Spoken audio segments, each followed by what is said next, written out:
On Sunday, the 29th of March, I lost my uncle to COVID-19, a virus that no one had even heard of just 6 months ago.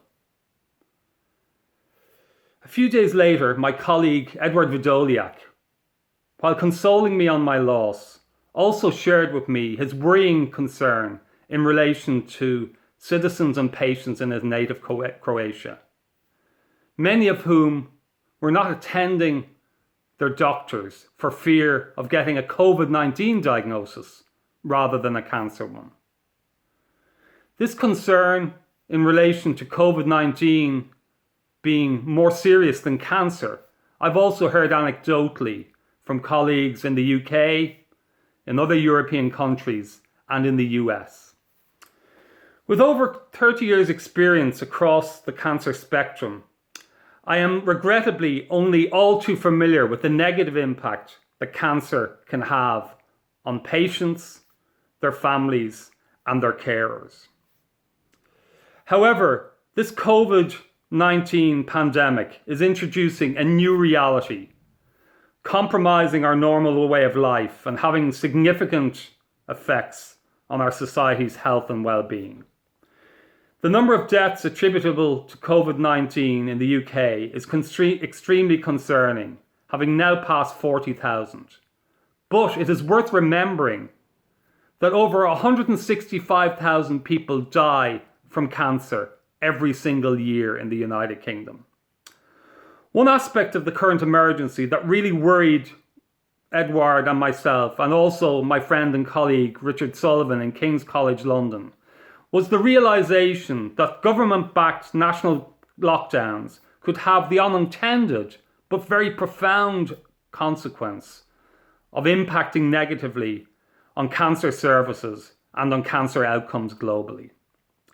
We voiced our concerns in an opinion piece that appeared in the European Journal of Cancer.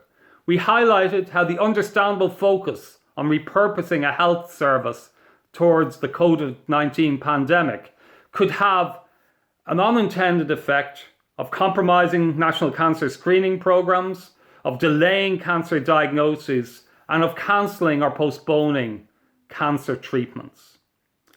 The net result? Significant increases in cancer mortality and cancer-associated health problems locally, nationally, and globally. On Wednesday, the 29th of April, exactly 1 month after my uncle passed away, I, with colleagues at University College London and DataCan, the UK's health data research hub for cancer, posted a scientific paper online reporting the results of a large and very significant research study. We presented robust evidence that showed that the concerns that we highlighted in our opinion piece were not unwarranted.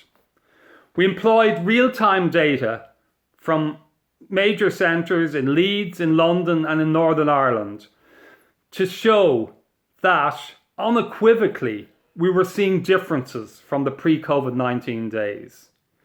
Urgent referral rates, that's really our early warning system or red flag for catching cancer at its earliest stage, had plummeted by 76%, while patient attendances at chemotherapy clinics, which is really a good proxy measure of a cancer service's health, had dropped by 60% compared to pre-COVID-19 levels. Furthermore, in our analysis of over 3.8 million health records from patients in England, the largest study that's ever been performed, we estimated that the COVID-19 pandemic could be causing at least 6,300 excess deaths in patients with cancer. And this is a conservative estimate because it's only relevant to newly diagnosed cancer cases. If we extrapolated to new and existing patients living with a diagnosis of cancer in England, our estimate could rise to nearly 18,000 excess deaths, which is an extremely concerning number. And it's not only in England that we see these dramatic increases. We performed a similar analysis in data from the US, where we estimate between 20 and 30,000 excess deaths, a significant increase on the US annual death rate from cancer for those diagnosed in the current year. What is particularly revealing about our study is that nearly 8 out of 10 of those patients with cancer also have another underlying health condition. These comorbidities, as we term them, many of which we could control through already available medicines, include heart disease, hypertension, obesity, and diabetes. Diseases that could be managed either through medicines or through self-management. Despite these challenges that I've outlined, I must encourage cancer patients or citizens who are worried that they may have the symptoms of cancer to continue to access their health services. Critically, however, governments must ensure that those health services are fit for purpose. Responding to a question posed by the media based on our work, Prime Minister Boris Johnson, in his first daily press briefing since returning to good health after his COVID-19 hospitalisation, highlighted the need to deliver cancer services to our citizens. I cannot emphasise how important this is, but it must be for all of our citizens, and it must be delivered as soon as is possible.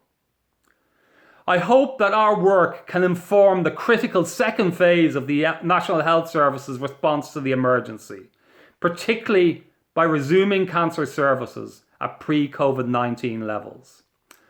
While welcoming Prime Minister Johnson's promise, our results are very concerning.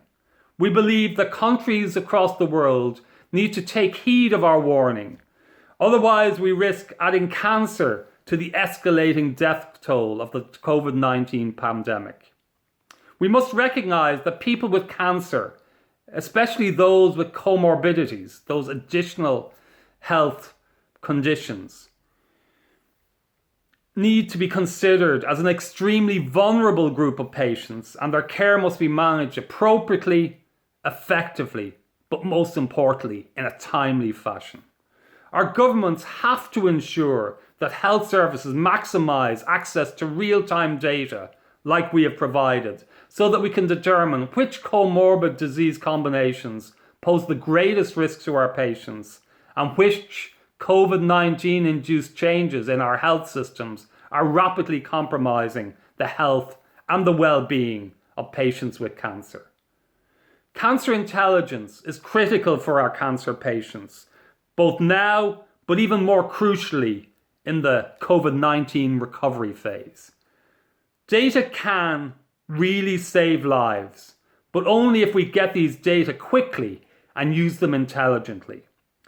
I've been privileged to have worked in cancer for the last 30 years, when we have made enormous progress in our fight against this killer disease, particularly here in the United Kingdom. It is important that we don't allow the great work that we've done over the last 30 years to be undone in the next 3 to 6 months. We must act now, and I mean now.